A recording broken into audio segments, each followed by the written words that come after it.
সুপ্রিয় দর্শক, আসসালামু আলাইকুম। আপনাদের সবাইকে স্বাগত জানাচ্ছি এখনকার আলোচনা। আপনাদের সঙ্গে আছি আমি সিরাজুল ইসলাম। দর্শক, একটি পাহাড় থেকে কি মধ্যপ্রাচ্যের চূড়ান্ত যুদ্ধ হতে যাচ্ছে? মার্কিন প্রেসিডেন্ট ডোনাল্ড ট্রাম্প ঘোষণা করেছেন তারা খুব শিগগিরই ইরানের পিক এক্স পাহাড়ে হামলা করবে এবং সেই হামলায় জড়িয়ে যেতে পারে ইসরায়েল। প্রশ্ন হচ্ছে, পিক এক্স পাহাড়ে কি আছে? এদিকে ইরানের আইআরজিসি পাল্টা হুঁশিয়ারি উচ্চারণ করে বলেছে, এই ধরনের হামলা যদি হয় তাহলে পুরো মধ্যপ্রাচ্যে ভয়াবহ যুদ্ধ শুরু হবে এবং ইসরায়েলের প্রতিটি কোনায় কোনায় ইরান হামলা চালাবে। ইসরায়েলকে লক্ষ্য করে 500 খাইবার শেখান ক্ষেপণাস্ত্র ছুড়বে। এদিকে হরমুজ প্রণালী এলাকায় ইরান 10,000 স্নাইপার মোতায়েন করেছে। অন্যদিকে ইয়েমেন যে সৌদি আরবের উপর নৌ অবরোধ আরোপ করেছে তার আওতায় তার অংশ হিসেবে সৌদি আরব থেকে তেলবাহী 2টি জাহাজ যাচ্ছিল, সেই 2টি জাহাজকে ফেরত পাঠিয়েছে। বাব আল মানদেব প্রণালী ক্রস করতে দেয়নি। এছাড়া আরও 6টি জাহাজ সৌদি আরবের তেল আনার জন্য যাচ্ছিল, তাদেরকেও প্রবেশ করতে দেয়া হয়নি।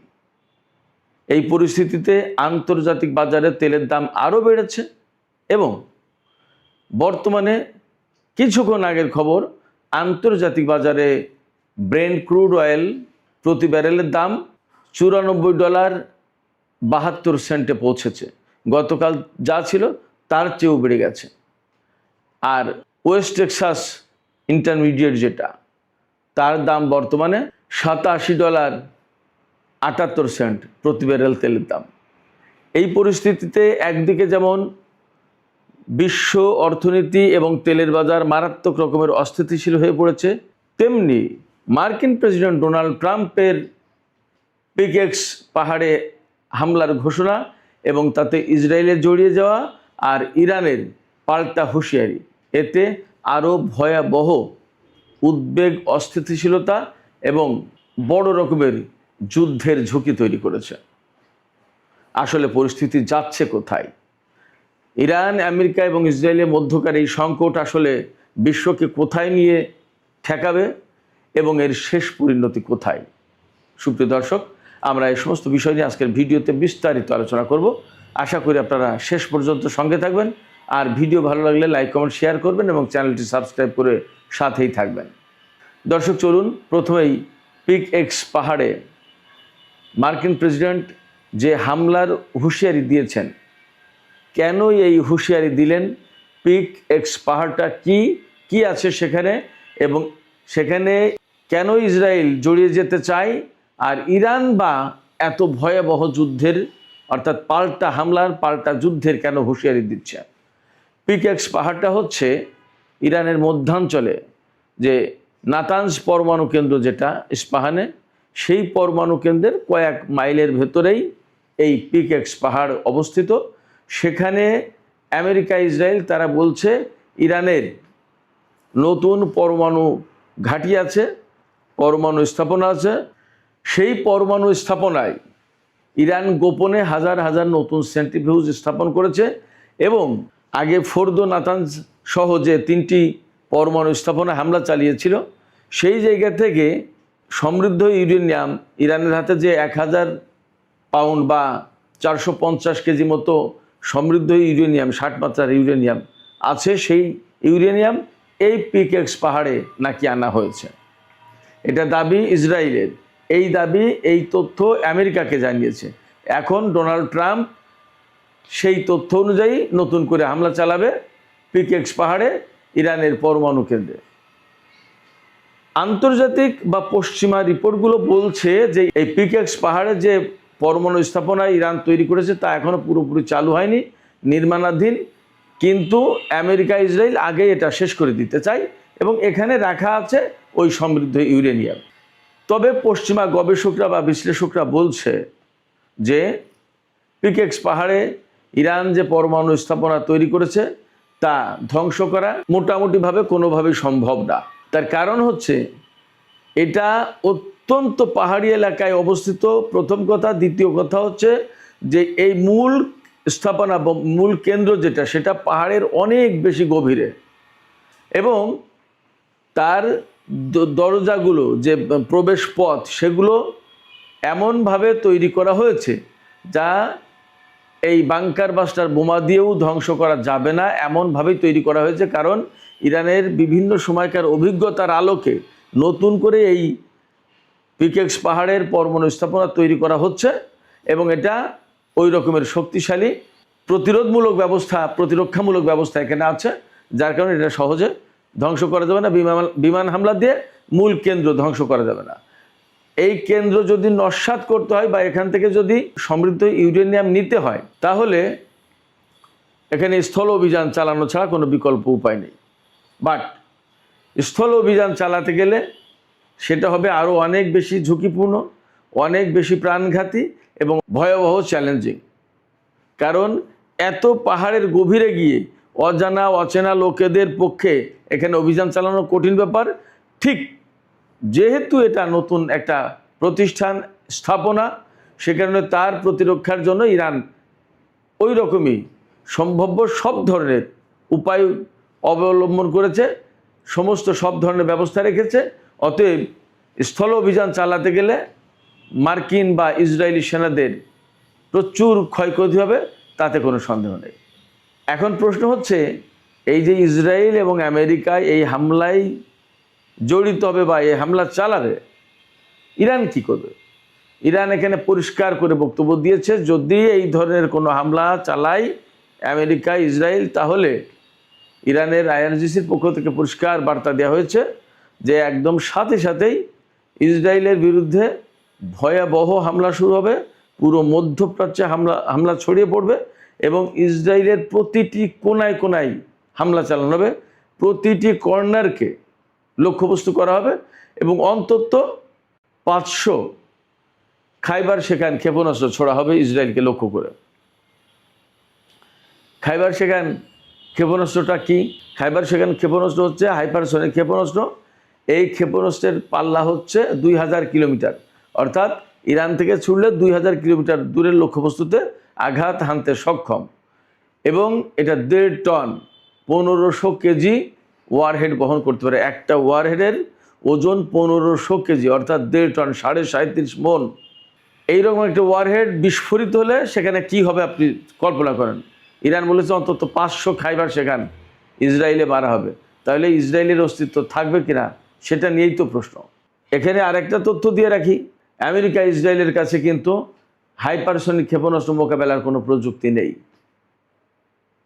ফলে পিকেক্স মাউন্টেইনে বা এই পাহাড়ে আমেরিকা ইসরায়েল হামলা চালাবে কি চালাবে না তার হিসাব নিকাশ তারা করুক, সেই সিদ্ধান্ত তারা নিক। ইরান তার বক্তব্য কিন্তু পরিষ্কার করে দিয়েছে। অবশ্য মার্কিন প্রেসিডেন্ট ডোনাল্ড ট্রাম্প এর আগেও বলেছিলেন যে আমরা হামলা চালাতে পারি ইরানের পরমাণু স্থাপনা আবারও, কিন্তু তিনি তা করেননি। দেখা যাক এবার কী হয়। তবে ইরান এবার ব্যাপক মাত্রায় প্রস্তুত। তার বড় কারণ হচ্ছে আমরা গত কয়েকদিনের ইরানের হামলা যে ধরন দেখছি, তাতে ইরান যা করেছে মেইনলি মধ্যপ্রাচ্যের যত দেশে মার্কিন ঘাঁটি আছে তার প্রত্যেকটা ঘাঁটিতে ব্যাপকভাবে, আমি গতকালকেও বলেছি আজকেও বলি, radar system, early warning system, electronic warfare system, তারপরে যে সমস্ত গোয়েন্দা বিমান বা কমান্ড অ্যান্ড কন্ট্রোল সেন্টার হিসেবে কাজ করে যে সমস্ত বিমান, সেগুলোর উপর হামলা চালিয়েছে। KC-135, KC-17, KC-46 এই ধরনের রিফুয়েলিং ট্যাঙ্কার বিমান বা পরিবহন বিমান, এগুলোর উপর হামলা চালিয়েছে। প্রচুর পরিমাণে ড্রোন ক্ষতিগ্রস্ত হয়েছে, বিমানের হ্যাঙ্গারে হামলা চালিয়েছে। একটা F-15 জঙ্গি বিমান ধ্বংস হয়েছে, কয়েকটা F-35 বা F-16 এই সমস্ত বিমান ধ্বংস হয়েছে। বেশ কিছু সেনা নিহত হয়েছে।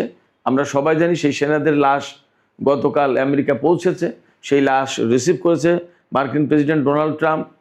এরপরে AP বার্তা সংস্থা AP, অ্যাসোসিয়েটেড প্রেস, এই অ্যাসোসিয়েটেড প্রেস খবর দিচ্ছে যে ইরানের হামলায় অন্তত 500 সেনা আহত হয়েছে। নিহতর কথা বলছে না। 500 সেনা যদি আহত হয় তাহলে নিহত কতগুলো হতে পারে মোটামুটি একটা কল্পনা করা যেতে পারে। তার মানে ইরান কিন্তু যথেষ্ট প্রতিরোধমূলক হামলা চালাচ্ছে এবং অ্যাগ্রেসিভ হামলা চালাচ্ছে, ডিফেন্সিভ না। এখন ইরান অনেকটা অফেন্সিভ। তো যে কথা বলছিলাম, মধ্যপ্রাচ্যের এই যে সিস্টেম, রেডার ম্যাডার, এই সমস্ত যত যা সিস্টেম, এইগুলো ধ্বংস করে দিয়ে আমেরিকাকে প্রকৃতপক্ষে কানা করে দিচ্ছে, অন্ধ করে দিচ্ছে। আমেরিকা তার প্রতিরক্ষা ব্যবস্থা ঠিক রাখতে পারছে না। ইরান যে বিমান হামলা চালাবে বা ক্ষেপণাস্ত্র বা ড্রোন হামলা চালাবে, এই সমস্ত হামলা চালালে সে শনাক্ত করতে পারবে না এবং সেগুলোকে ধ্বংস করতে পারবে না। গতকালকে শুনলাম যে কুয়েতের আকাশে ইরানের ড্রোন ঘুরে বেড়াচ্ছে, হয় গোয়েন্দা ড্রোন অথবা শনাক্ত করছে কোনো কিছু, যাই হোক সেই ড্রোন নিরাপদে ঘুরে ফিরে আসলো, কিন্তু আমেরিকা সেই ড্রোনকে কিছুই করতে পারেনি।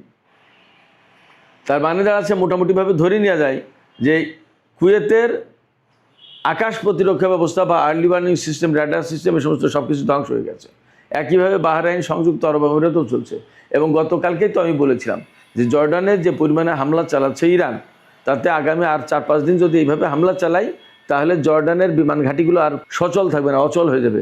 এরই মধ্যে কয়েকটা গেছে। এবং মার্কিন প্রেসিডেন্ট ডোনাল্ড ট্রাম্প এই যে মার্কিন সেনা নিহত হলো জর্ডানে এবং ক্ষয়ক্ষতি হচ্ছে, এর জন্য জর্ডানকে দায়ী করেছে। তিনি বলছেন যে এগুলো আসলে জর্ডানের হাতে দিয়ে আমরা ভুল করেছি, এগুলো নিজেদের জিনিস নিজেদেরই রক্ষা করার দরকার ছিল। আসলে কি ব্যাপারটা তাই? ব্যাপারটা হচ্ছে যে জর্ডানের কি ক্ষমতা আছে মার্কিন ঘাঁটি রক্ষা করবে? ওখানে তো মার্কিন সেনারাই টিকতে পারছেন, জর্ডান কি করবে? আমরা নতুন করে আরেকটা খবর পাচ্ছি যে হরমুজ প্রণালী এলাকায়, হরমুজ প্রণালীর যে উপকূল, এই উপকূল জুড়ে ইরান অন্তত 10,000 স্নাইপার মোতায়েন করেছে। তার মানে আশঙ্কা করা হচ্ছে বা ধারণা করা হচ্ছে ইরানের দক্ষিণ উপকূল দিয়ে আমেরিকা স্থল অভিযান চালানোর চেষ্টা করতে পারে। যদি তাই চালায় তাহলে এই স্নাইপারগুলো আমেরিকার সেনাদের জন্য ভয়াবহ প্রাণঘাতী হয়ে দাঁড়াবে। এদিকে সৌদি আরব, কুয়েত, বাহরাইন, এই সমস্ত দেশে গতকাল আমরা বিভিন্ন মাধ্যম থেকে খবর পাচ্ছি যে ছোটোখাটো বিভিন্ন জায়গায় বিক্ষোভ হয়েছে। তাদের দাবি, অর্থাৎ কুয়েত, বাহরাইন, সৌদি আরব, এই সমস্ত জায়গায় মার্কিন ঘাঁটি থাকার কারণে ইরান এই সমস্ত দেশে হামলা চালাচ্ছে, ড্রোন হামলা চালাচ্ছে, ক্ষেপণাস্ত্র হামলা চালাচ্ছে এবং আমেরিকাও সেখান থেকে হামলা চালাচ্ছে। এই যে প্রতি মুহূর্তে বিস্ফোরণ ভয়াবহ একটা প্যানিক সৃষ্টি করছে, জনজীবনকে একদম অস্থির করে তুলেছে, ভয়ের ভিতরে ঠেলে দিয়ে, উদ্বেগ উৎকণ্ঠার ভিতরে ঠেলে দিয়েছে। এর জন্য মূল দায়ী হচ্ছে মার্কিন ঘাঁটি। অর্থাৎ মার্কিন ঘাঁটি যদি না থাকতো তাহলে এই অবস্থা তৈরি হতো না। এই সমস্ত দেশের জনগণের বক্তব্য হচ্ছে এই সমস্ত দেশের সরকার আমেরিকার ঘাঁটি তৈরি করতে দিয়ে আজকে এই বিপদ ডেকে এনেছে। বাস্তব একটা কথা বলি, গতকালকে কুয়েত থেকে আমাকে একজন মেসেজ পাঠিয়েছে, ভদ্রলোকের নাম প্রকাশ করছি না, কিন্তু আমাকে মেসেজ পাঠানোর মূল কারণ হচ্ছে হোয়াটসঅ্যাপে মূল মেসেজ পাঠিয়েছে। এর মূল সূত্রটা হচ্ছে একসময় আমি যে গাড়িটা ব্যবহার করতাম সে গাড়ি সে চালাতো, সে এখন কুয়েতে গেছে, এই তো মাস 2-3 হলো। সে গতকালকে বলল যে স্যার, এত ভয়াবহ হামলা হয়, ইরানের ক্ষেপণাস্ত্র এসে যখন আঘাত করে তখন বিল্ডিংগুলো থর করে কাঁপে, মনে হয় ভূমিকম্প, মনে হয় যে কখন না জানি বিল্ডিং ধসে পড়ে। প্রতিটা মুহূর্তে মনে হয় যে জীবন অনিশ্চিত, যে কোনো মুহূর্তে মারা যাব, কখন কি হয় বলা যায় না, এত ভয়ঙ্কর একটা পরিস্থিতি।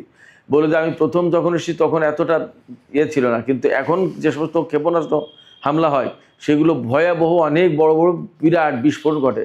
বললো যে বিস্ফোরণ যখন ঘটে তখন আগুনের হলকা ছোটে। এইগুলো তো প্রতিনিয়ত, প্রতিদিন, প্রতিক্ষণ বাহরাইন, কুয়েত, সৌদি আরব, সংযুক্ত আরব আমিরাত, কাতার, জর্দান, এই সমস্ত দেশের জনগণকে দেখতে হচ্ছে, এই প্যানিকের ভেতরে তাদেরকে থাকতে হচ্ছে।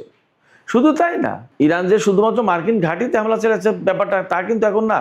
গতকালকে বাহরাইনের একটা হোটেলে যেখানে মার্কিন সেনারা ছিল, সেই হোটেলে ইরান ড্রোন হামলা চালিয়েছে এবং সেই হোটেলে আগুন জ্বলছে। ড্রোন বা ক্ষেপণাস্ত্র হামলা চালিয়েছে, আগুন জ্বলছে। তো সেখানে হোটেল, তো সেখানে তো বেসামরিক লোকজন থাকার কথা। এবং এই যে হোটেলের খবর ইরান পাচ্ছে কি করে? বিভিন্ন দেশের বেসামরিক লোকজন ইরানকে তথ্য দিচ্ছে যে এখানে মার্কিন সেনা আছে বা এই ঘাঁটিতে এই আছে, ইরান সেখানে হামলা চালাচ্ছে। তো এই পরিস্থিতিতে যা দাঁড়াচ্ছে যে এই সমস্ত দেশে একসময় বড় রকমের গণবিস্ফোরণও ঘটে যেতে পারে, কিছু বলা যাচ্ছে না যা পরিস্থিতি। একসময় সরকার বিরোধী আন্দোলনও তৈরি হয়ে যেতে পারে যা পরিস্থিতি। কোনো কিছু আসলে বোঝা মুশকিল, নিশ্চিত করে বলা যাচ্ছে না। তবে যা পরিস্থিতি তাতে তো এই সমস্ত দেশের মানুষ বিক্ষুব্ধ হয়ে উঠছে যে আমেরিকার ঘাঁটির কারণে কেন আজকে আমাদেরকে এত দুর্ভোগের ভেতরে থাকতে হবে। যা হোক দর্শক, মধ্যপ্রাচ্যের এই পরিস্থিতি নিয়ে আমি যে আলোকপাত করলাম তার পাশাপাশি আরও কিছু গুরুত্বপূর্ণ খবর আছে। যেমন ইয়েমেনের হুতিরা সৌদি আরবের উপরে নৌ অবরোধ আরোপ করেছে, অর্থাৎ বাব আল মানদেব প্রণালী বা সমুদ্র ব্যবহার করে সৌদি আরব কোনো তেল বা পণ্য রপ্তানি করতে পারবে না, কিংবা কোনো দেশের জাহাজ বাব আল মানদেব প্রণালী পার হয়ে সৌদি আরবে যেতে পারবে না। তো এর আওতায় গতকালকে অন্তত 2টো জাহাজ যারা সৌদি আরব থেকে তেল নিয়ে বাব আল মানদেব প্রণালী পার হতে চাচ্ছিল তাদেরকে পার হতে দেয়নি, তাদেরকে হুতি সমর্থিত সেনাবাহিনী ফিরিয়ে দিয়েছে। আবার বাব আল মানদেব প্রণালীতে বাইরে থেকে প্রবেশ করতে চাচ্ছিল যারা সৌদি আরবে তেল আনতে যাচ্ছিল, এরকম 6টি জাহাজ ফেরত দিয়েছে। হুতিরা বাব আল মানদেব প্রণালীতে ঢুকতে দেয়নি, তাদেরকে সরিয়ে দিয়েছে। এবং হরমুজ প্রণালীতে তো কঠিন অবস্থা, সেখানে পাল্টা হামলা ঘটনা চলছে। গত রাতেও আমেরিকা ইরানের বিভিন্ন জায়গায় হামলা চালিয়েছে, এমনকি তেহরানের উপর হামলা চালানোর চেষ্টা করেছিল, সেখানে আকাশ প্রতিরক্ষা ব্যবস্থা অ্যাক্টিভেট করেছিল। এবং ইরানের উত্তরাঞ্চলেও নাকি হামলা হয়েছে, বিশেষ করে তাবরিজে, উরুমিয়া, এই সমস্ত এলাকায়। এর জবাবে ইরান কুয়েত, বাহরাইন এবং জর্দানে হামলা চালিয়েছে। তার মানে পরিস্থিতি যথেষ্ট নাজুক এবং হরমুজ প্রণালীতে পরিস্থিতি মোটেই উন্নতি হয়নি, বরং অবনতি হয়েছে। কোনো মতেই আমেরিকা হরমুজ প্রণালীকে মুক্ত করতে পারছে না। শুধু তাই না, গতকাল মার্কিন কংগ্রেসে যুদ্ধমন্ত্রী পিট হেগসেথকে তলব করা হয়েছিল। সেখানে তিনি নতুন করে আরও $87.5 বিলিয়ন চেয়েছে যুদ্ধের ব্যয় মেটানোর জন্য। এবং তিনি জানিয়েছেন যে $37.5 বিলিয়ন এ পর্যন্ত খরচ হয়েছে যুদ্ধের। কিন্তু আমেরিকানরা বা কংগ্রেসম্যানরা সবাই বলছে যে পিট হেগসেথ যে খরচের কথা বলছে এটা কম, গোপন করছে, খরচের চেয়ে আরও অনেক বেশি হয়েছে। এবং কংগ্রেসম্যানরা পিট হেগসেথকে, যুদ্ধমন্ত্রীকে, চেপে ধরেছিল যে আপনারা যুদ্ধ বলেছিলেন যে সব কিছু শেষ, ইরানের সমস্ত সামরিক সক্ষমতা শেষ, পরমাণু স্থাপনা ধ্বংস করে দিয়েছেন, এখন নতুন করে আবার হামলা চালাচ্ছেন এবং যুদ্ধের জন্য এত বিরাট বাজেট চাচ্ছেন কেন? কি হয়েছে? ঘটনা কি? যুদ্ধ কবে শেষ করবেন? কিচ্ছুর জবাব দিতে পারেনি মার্কিন যুদ্ধমন্ত্রী। এই পরিস্থিতিতে একদম মধ্যপ্রাচ্যের অবস্থা আরও অনিশ্চিত হয়ে পড়েছে, এতে কোনো সন্দেহ নেই। এই জায়গা থেকে তেলের দাম নতুন করে বেড়ে গেছে। আজকে আমি যখন এই ভিডিও করছি তার একটু আগে খবর নিলাম, আন্তর্জাতিক বাজারে ব্রেন্ট ক্রুড অয়েলের দাম প্রতি ব্যারেল $94.72, আর ওয়েস্ট টেক্সাস ইন্টারমিডিয়েট যেটা, সেটা প্রতি ব্যারেল তেলের দাম $87.78। এগুলো সব অপরিশোধিত তেলের দাম। পরিশোধিত তেলের দাম আরও বেশি। এখন যদি প্রায় $95 হয় এক ব্যারেল তেল, তার মানে এই যে ইরান এবং আমেরিকার মধ্যে যে যুদ্ধবিরতি চুক্তি 17 এপ্রিল সই হয়েছিল ইসলামাবাদ সমঝোতা স্মারক, তারপরে তেলের দাম কিন্তু ব্যারেল প্রতি $70 নিচেই চলে এসেছিল। আমরা যদি $70 ধরি তাহলে এখন 95, তার মানে $25 বেড়ে গেছে ব্যারেল প্রতি। তার মানে 3 ভাগের 1 ভাগ দাম বেড়ে গেছে আরও। এই পরিস্থিতিতে বিশ্ব অর্থনীতি, বিশ্ব তেলের বাজার আবার অস্থিতিশীল হয়ে পড়েছে, আবার চরম অনিশ্চয়তা তৈরি হয়েছে। এর ভিতরে আমেরিকা, ইসরায়েল যদি ইরানের উপরে ওই যে পিকেক্স পাহাড়ে হামলার কথা বলা হচ্ছে, সেখানে যদি হামলা চালায় তাহলে ইরান এই যুদ্ধ আরও বিস্তৃত করবে এবং ইসরায়েলের উপরে মারাত্মক আঘাত করবে। হরমুজ প্রণালী, বাব আল মানদেব প্রণালী আরও কঠোর হবে। তাহলে বিশ্ব ভয়াবহ অর্থনৈতিক সংকটের মুখে পড়বে, এতে কোনো সন্দেহ নেই। এই অবস্থায় আমেরিকা এই ঝুঁকি নেবে কিনা, ইসরায়েল এই ঝুঁকি নেবে কিনা, বিশ্ববাসী, বিশেষ করে রাশিয়া, চীনের মতো প্রভাবশালী দেশ, ব্রিটেন, ফ্রান্স, জার্মানি, এইরকম সমৃদ্ধ অর্থনীতির দেশ, তারা এই ঝুঁকি নিতে যাবে কিনা সেটা হিসাব করা দরকার, তাদের বিবেচনা করা দরকার। এবং তারা আমেরিকার বিরুদ্ধে কোনো কিছু বলবে কিনা সেটাও তাদের বোঝা উচিত। সুপ্রিয় দর্শক, এখনকার আলোচনা এখানে শেষ করতে চাইছি। আলোচনা শেষের আগে আপনাদের মতামত জানতে চাই, আপনারা কি ভাবছেন? আসলে আমেরিকা, ইসরায়েল কি ইরানের পরমাণু স্থাপনা, যেটা পিকেক্স পাহাড়ের কথা বলা হচ্ছে, সেখানে কি হামলা চালাতে যাচ্ছে? এবং যদি হামলা চালায় তাহলে কিন্তু ইরান পাল্টা জবাব দেওয়ার হুমকি দিয়েছে ইসরায়েলের উপর। প্রতিটি কর্নারকে তারা লক্ষ্যবস্তু করবে। ইরান কি এই হুমকি বা এই হুঁশিয়ারি বাস্তবায়ন করতে পারবে? কি মনে হয়? সেখানে বলা হয়েছে ইরান 500 খাইবার সেখানে হাইপারসনিক ক্ষেপণাস্ত্র ব্যবহার করবে। এটা কি সম্ভব কিনা ইরানের পক্ষে? আপনাদের মতামত জানিয়ে কমেন্টে লিখতে পারেন। আর ভিডিও ভালো লাগলে লাইক, কমেন্ট, শেয়ার করবেন এবং চ্যানেলটি সাবস্ক্রাইব করে সাথেই থাকবেন। দর্শক, এখনকার আলোচনা এখানেই শেষ করতে চাইছি। আপনারা সবাই অনেক অনেক ভালো থাকুন। আল্লাহ হাফেজ।